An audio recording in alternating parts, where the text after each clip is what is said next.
ኩሉ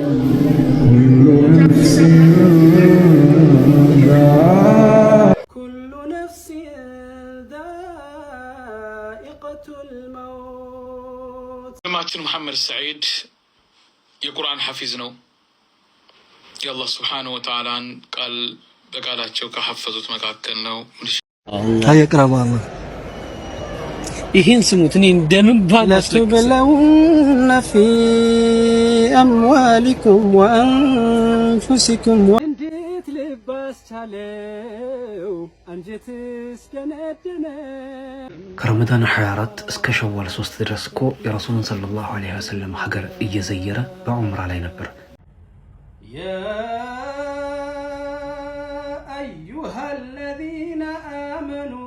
كتب عليكم الصيام የአላህ ፍቃድ ሆኖ ከጠራህ ወደሱ ምንም ባይቀርልን በሐዘን መራሱ فمن شرح الله صدره للإسلام فهو على نور من ربه لله وإنا إليه راجعون እኛም የአላህን ወደርሱም ተመላሽነን ኩሉ ነፍሲን ዛኢቀቱል መውት ሁሉም ነፍስ ሞትን ቀማሽ ናት።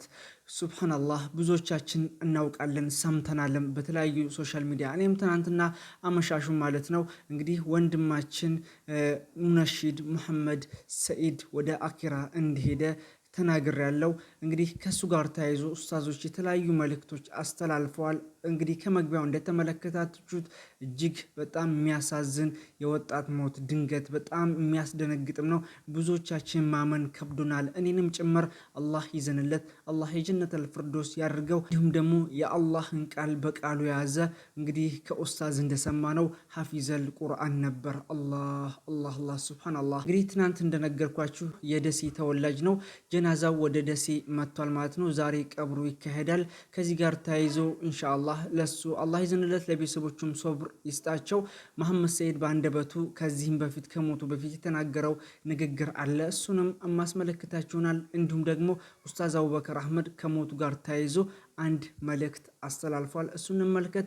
የተለያዩ ቪዲዮዎች አሉ። የወንድማችን ሙነሺድ መሐመድ ሰዒድ በአንደበቱ በዛ በጣፋጭ አንደበቱ ቁርአንም ሲቀራ እንመለከታለን። አሁን ቀጥታ ኡስታዝ ወደ አስተላለፈው መልእክት እንግባ። ምን ይላል? በፌስቡክ ገጹ ኢና ሊላሂ ወኢና ኢለይሂ ራጂዑን በዛሬው ዕለት እንገናኝ ዘንድ ቀጠሮ አስይዞኝ ነበር ይላል። ሙነሺድ መሐመድ ሰዒድ። ሙነሺድ መሐመድ ሰዒድ ከልጅነት ኮትኩተን ካሳደግናቸው ብቻ ሳይሆን ትልቅ ተስፋ ከጣልንባቸው ወጣት የደሴ ፈርጦች መሃል አንዱ ነበር ይላል። በዛሬው ዕለትም ለጉዳይ ፈልጎኝ ቀጠሮ ይዘን ነበር። ድንገት ወደ አኪራ መሄዱን ስሰማ እጅግ በጣም ደነገጥኩ። ሞት ማለት አጀል ማለት ይከው አይደል?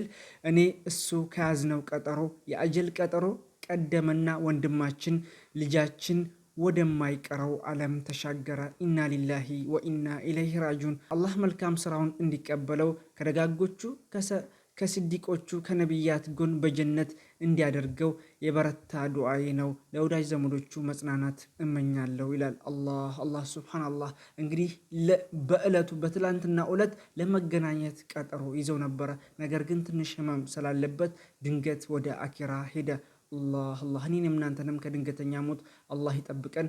አላህ በጀነተል ፊርደውስ ያንበሻብሽ። አንድ በጣም ልቤን የነካው የሱ ንግግር ነው። እንግዲህ ከጓደኞቹ ጋር ያደረገው ንግግር ነው። 80,000 ብር ናት ያለችኝ ኡምራ ማድረግ እፈልጋለሁ አለ። አላህ ይዘንለት ወንድማችን መሐመድ ሰዒድ በዘንድሮ ረመዳን መጨረሻ ኡምራ መሄዱን ከመጠን በላይ ፈልጎ ብዙ ወንድሞችን ይህንኑን አማከረ። ኧረ እባክህ አንተ እኮ አቅም የለህም፣ ዋጋውም እኮ ውድ ነው፣ አንተ ደግሞ አቅም የለህም አሉት። በፍጹም አለ ሙሐመድ፣ ከረመዳን በኋላ ብትሄድ ይሻላል አሉት ብለው ሊያግባቡት ሞከሩ። አይሆንም፣ የረመዳን መጨረሻዎቹ ቀናት ኡምራ ነኝ አለ ፍርጥም ብሎ። ምንድነው የመጨረሻ አደረግከው እኮ ብለው ሲቀልዱበት ያው በሉት ብሎ መለሰላቸው። ኢና ሊላሂ ወኢና ኢለይሂ ራጂዑን። ሱብሃንአላህ። በቀልድ መልኩ እነሱ ምነው የመጨረሻ አደረግከው ካልሄድኩ አልክስ አለው። ያው በሉት አለ። ታውቆት ነበር። ተመልከቱ። ፊዛ ፈለገ፣ ለፋ፣ ወጣ ወረደ። አልሐምዱሊላህ አላህ ፈቀደና ህልሙ ተሳካ። ሰዎች ገንዘብ ስላላቸው ብቻ ሳይሆን ሲጠሩ ሲጠሩ ብቻ ወደሚሄዱበት የአላህ ሱብሓነሁ ወተዓላ ቤት ሄደ። የሚወዳቸው የረሱላችን ሰለላሁ ዐለይሂ ወሰለም ሀገርን ረገጠ። ኡምራን ፈጽሞ መዲናን ዘይሮ ወደ ሀገር ቢመለስም በድንገተኛ ህመም ወደ አኪራ ሂዷል። እውነትም የመጨረሻ ኡምራ ነበረች። አላህ ይዘንለት። የኡስታዝ በድር ሁሴን እንግዲህ በአባደር መስጂድ ሽኝት ላይ የተናገረው ንግግር ይላል። አላህ አላህ አላህ እጅግ ልብ ይነካል። መሐመድ ሰዒድ የአራት ልጆች አባት ነው። ልጆቹን የቲም አድርጎ ነው የሄደው። የሁላችንንም ድጋፍ ይፈልጋል። የቲም የሆኑ ልጆች አባትነት ጣዕማቸውን ቢያጡም እንደ ማህበረሰብ አንድ ነን ብናደርግ መልካም ነው። አንድ ነገር ብናደርግ መልካም ነው። እናም ለየቲም ልጆቹ የምትለግሱ ስጦታ ካለ በልጆቹ እናት ባለቤቱ አካውንት የምንችለውን እንነየት። የአካውንቱ ስም ነጃት አብዱል መናን ጦሃ ሚስቱ ይላል። እንግዲህ በዚህ በምስሉ ላይ የምትመለከቱን አካውንቱ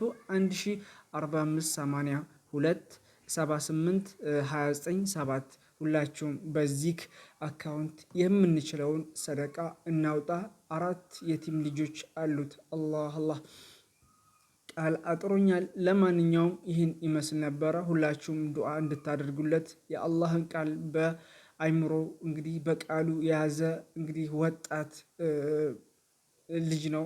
ሙነሽር ነው። ሁላችሁም ታውቁታላችሁ። ነብያችን ነብዬ እያለ ብዙ ጊዜ ነብያችንን ሲያወሳ ነበር። አላህ የነብዩ ጎረቤት እሳቸውን የሚያይበት እድል አላህ ይለግሰው ይስጠው ለማለት እወዳለሁ። ሁላችሁም ለቤተሰቦቹ ሶብር እንዲሰጣቸው ለሱም ደግሞ አላህ ቀብሩን ኑር እንዲያደርግለት ዱዓ አድርጉለት። ወላሂ ንንጃ ቃል አጠረኝ። ለማንኛውም የተለያዩ እሱ በአንደበቱ በዚህ በጣፋጭ አንደበቱ ቁርአን ሲቀራ እንመልከት። አላህ ይዘንለት። ድንገት ሞት መጥቶ በራችን ያንኳኳል። ሁላችንም ዝግጅት ልናደርግ ይገባል። ብዙ እንኖራለን ብለን እናስባለን፣ ብዙ ነገር እናደርጋለን ብለን እናስባለን። ነገር ግን ሞት መጥቶ በዚሁ መልኩ ይወስደናል። ወንድማችን መሐመድ ሰዒድ የቁርአን ሐፊዝ ነው። የአላህ ስብሓነሁ ወተዓላን ቃል በቃላቸው ከሐፈዙት መካከል ነው። ሙንሺድ የሆነ ወንድማችን ነው። ይህ ወንድማችን ሌላው ልዩ የሚያደርገው ባህሪ በጣም ሐቂቃ ስለሞተ ተብሎ የሚነገር ሳይሆን ሐቂቃም ጭምር ነው። በጣም አዛኝ የሆነ ለአንድነት ደግሞ ትልቅ ቦታ የሚሰጥ ወንድም ነው። ተናናሽ የሆነ ወንድም ነው። መልካም አኽላቅ ያለው ወንድም ነው። አንዳንዶቻችን ሚዲያ ላይ ስንታይ ጥሩ መስለን ቀረብ ሲሉን ደግሞ ባህሪያችን ከባድ የሚሆኑ አለን። አላህ ያስተካክለን፣ አላህ ይዘንልን። ይህ ወንድማችን ግን ለትንሽ ለትልቁ ተናናሽ የሆነ መልካም ስነ ምግባር የነበረው ወንድም ነው። አላህ ሱብሓነሁ ወተዓላ ጀነተል ፊርደውስን እንዲወፍቀው ዱዓ አድርጉለት። ይህ ወንድማችን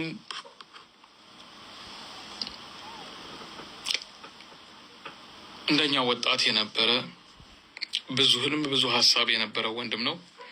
ግን የአላህ ሱብሓነሁ ወተዓላ ቀዷና ቀደር ሆኖ ወደ አኺራ ሄዷል።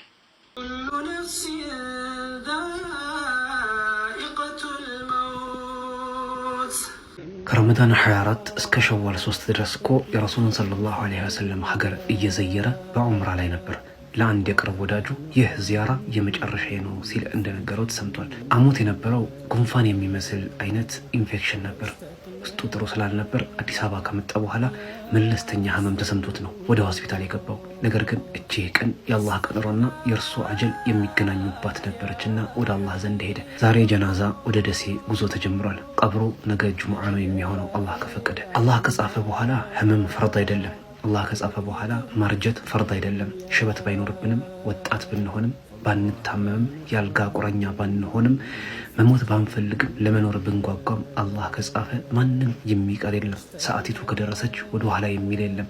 መለከል መውት የእኛን ፍላጎት ሳይሆን የአላህን ነው የሚያስፈጽመው። በቅርብ የሚያውቁት ሰዎች ምን ያህል መልካምና ልበቀና የዋህ እንደነበረ በግልጽ ይናገራሉ። ድንገተኛ ሞቱ ያላስደነገጠው ሰው የለም። አላህ ለቤተሰቦቹ ለወዳጅ ዘመዶቹ አላህ ሶብሩን ይወፍቃቸው።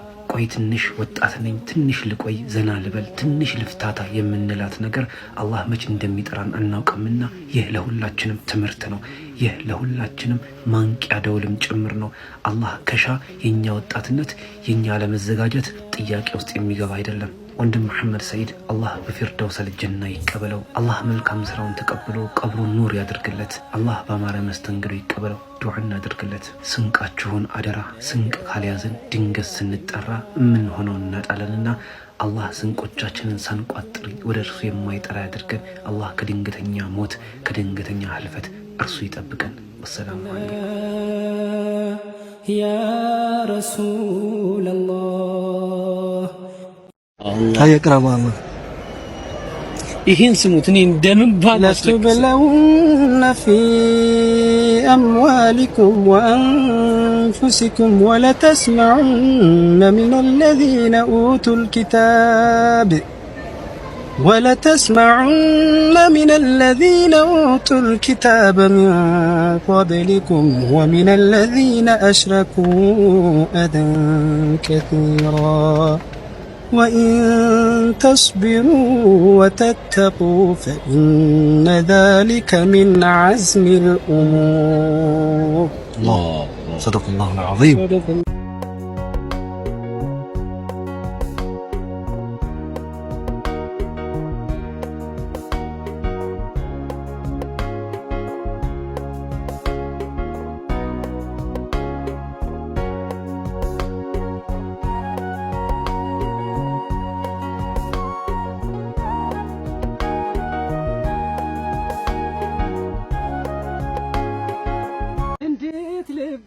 ባስቻለው አንጀትስ ደነደነ ወንድም ያላመሉ በወንድሙ ጨከነ ምን ነው ምላሽ ጠፋ አኺራን አስታዋሺ ወንድም ካይን ሲርቅ ሲነጠል ሲሸሺ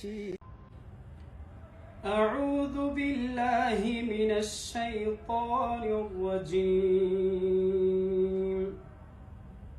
بسم الله الرحمن الرحيم يا أيها الذين آمنوا كتب عليكم الصيام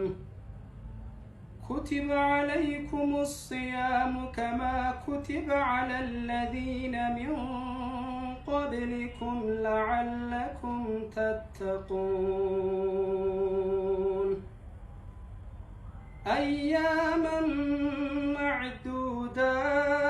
معدودات فمن كان منكم مريضا أو على سفر فعدة من أيام أخر وعلى الذين يطيقونه فدية طعام مسكين فمن تطوع خيرا فهو خير له وأن تصوموا خير لكم إن كنتم تعلمون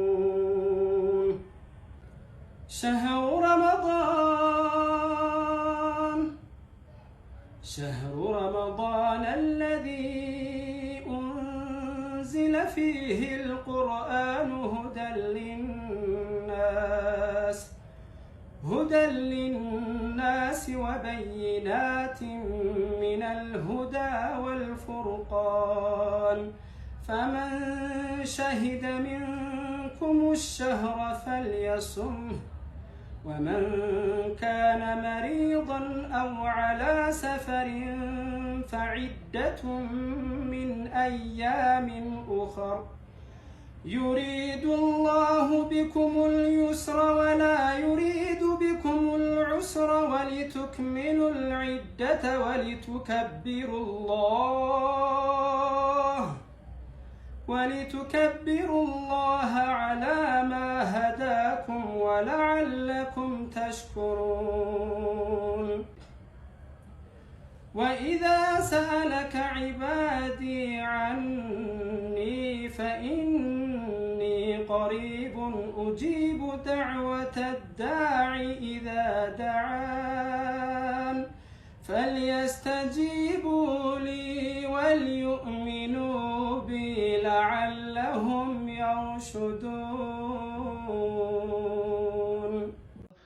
የአላህ ፍቃድ ሆኖ ከጠራህ ወደሱ ምንም ባይቀርልን በሐዘን መራሱ ሰው በመሆን አቅም እኛን መልሰህም በማዘን ማልቀሱ አዲሱ ድራብህ አፈሩ ይቅለልህ የቀብሩንም ጽልመት በኑሩ ያብራልህ እንግዳው አድርጎ ጀሊል ይቀበልህ እንደናፈካቸው እንዳልከው ተቅና ጎረቤት ያድርግህ ከሳቸው በጀና ለኛ ወዳጆችህ ቢከብድም ሐዘኑ ተራችን እስኪደርስ እስኪለን ድረስ ነው የማይጠገበው ሳቅና ጨዋታ ደግነት የሞላው የሰውነት ለዛ ሁሌም በውስጣችን ይኖራል ትዝታ እኛ የአላህን ወደ አላህም ተመላሾች ነን ወንድሜ መሐመድ ሰይድ አላህ ይዘንልህ አላህ የጀነት ያርግህ ቢስሚላሂር ረህማኒር ረሂም ኩሉ ነፍሲን ዛኢቀቱል መውት وإنما توفون أجوركم يوم القيامة فمن زحزح عن النار وأدخل الجنة فقد فاز وما الحياة الدنيا إلا متاع الغرور. مرحبا. እንግዲህ ሁላችሁም አላህ ይዘንለት ብላችሁ ጻፉለት በማን ዱዓ አላህ እንደሚያዝንለት አናቅም። እንግዲህ ትላንትና ያው ብዙ ኖራለሁ እንደኛ ብዙ ኖራለሁኝ ብዙ ህልም አለኝ ብዙ ነገሮችን አሳካለሁኝ ያለ የነበረ ወንድማችን ነው። ገና በወጣትነት እድሜው እንደዚሁ በድንገተኛ ህመም እንግዲህ ያው ወደ ማይቀረው ጉዞ ወደ ሞት ጊዜው ደርሶ ቀጠሮ ደርሶ ተሸጋግሯል። እኛም ብዙ ነገሮችን መማር ይጠበቅብናል። በጣም ብዙ ነገሮችን ለዚህ አጭር ጊዜ ነው እንግዲህ ክፋት፣ ምቀኝነት፣ አላህ የምናስቀይመው ክፉ ነገር የምንሰራው ወንድሞቻችን የምናጣው እርስ በርስ የምንባላው ወንጀል የምናስቀድመው ከኸይር ስራ የምንዘናጋው ጊዜያዊ የሆነ ጥቅም ዱንያዊ ጥቅም ብልጭልጭ የሆነች ዱንያ የምታታልለን አኼራን የምንረሳው እንግዲህ ያው እንደዚህ በእንጭጩ በአጭሩ እንደምንቀጭ ስለረሳን ነው። ሞትን አስታውሱ ይሉናል የአላህ መልእክተኛ። ሞት ማስታወስ ነገ ሞታለሁ ብሎ ማሰብ አኼራን ማስታወስ ለአኼራ እንድንዘጋጅ ይረዳናል። ከዱንያ ደግሞ ብዙ እንዳንጠብቅና ስግብግብ እንዳንሆንም ደግሞ ይረዳናል። በዱንያ ላይ ግድ የለሽ እንድንሆን ያደርገናል። ሞትን ማስታወስ መልካምነትን ያወርሰናል። ክፋትን ከውስጣችን ላይ ምቀኝነትን፣ መጥፎ አመለካከትን ጠራርጎ ያነሳልናል። ሰው የሚሞተው ስለታመመ ስላረጀ ወይ የሆነ አደጋ ስለደረሰበት ብቻ አይደለም። ኢዛ ጃአ አጀሉሃ ላ የስተአኺሩነ ሰዓተን ወላ የስተቅዲሙን አለ አላህ። የሞት ቀጠሮ በሚደርስበት ሰዓት ላይ ማይክሮ ሰከንድ ወደፊትም ወደ ኋላም አይሄድም። መጣ መሄድ ብቻ ነው። ቆይ ያላዘጋጀሁት ነገር አለ፣ ቆይ የሚጠብቀኝ ነገር አለ፣ ትምህርቴን ልመረቅ፣ አላገባሁም ላግባ፣ አልወለኩም ልውለድ፣ ካፒታሌ ገና ነው አላደገም ላሳድግ፣ የጫንኩት ነገር አለ እሱን ልረከብ፣ የጀመርኩት ቤት አለ እሱን ልጨርስ። ምንም አይነት ነገር ምክንያት አይፈልግም፣ ይዞ መሄድ ብቻ ነው። በምንሄድበት ሰዓት ላይ በመልካም ሁኔታ የምንሄድ አላህ ያድርገን። እንግዲህ ይህን የቁርአን አንቀጽ ወንድማችን ሲያነብ የነበረው ከመሞቱ በፊት እንግዲህ ሱብሃንአላህ ስለሞት ኩሉ ነፍሲን ዛኢቀቱል ሞት ሞት የተባለ ሁላ ነፍስ የተባለ ሁላ የሞትን ጽዋ ትቀምሳለች አለና አላህ ወኢነማ ተወፈውነ ኡጁረኩም የውመል ቂያማ ደሞዛችሁ ተሞልቶ የሚሰጣችሁ የቂያማ ቀን ነው። ኢን ኸይረን ፈኸይር ወኢን ሸረን ፈሸር መልካም የሰራ መልካም ይሰጠዋል፣ ሸር የሰራ ሸር ይሰጠዋል። ነገር ግን ቁም ነገሩ ከዚህ በኋላ ነው። ፈመን ዙሕዚሃ አን ናሪ ወኡድኺለ ልጀና ፈቀድ ፋዝ። አላህ ከጀሃነም አርቆት ጀነት ያስገባው ሰው በእርግጥ እድለኛ ነው፣ አላህ ከድለኞች አላህ ያድርገን። እሱንም ወንድማችንን ከድለኞች አላህ ያድርገው። የጀነት ሙሽራ አላህ ያድርገው። ሰላም አለይኩም ወራህመቱላሂ ወበረካቱ።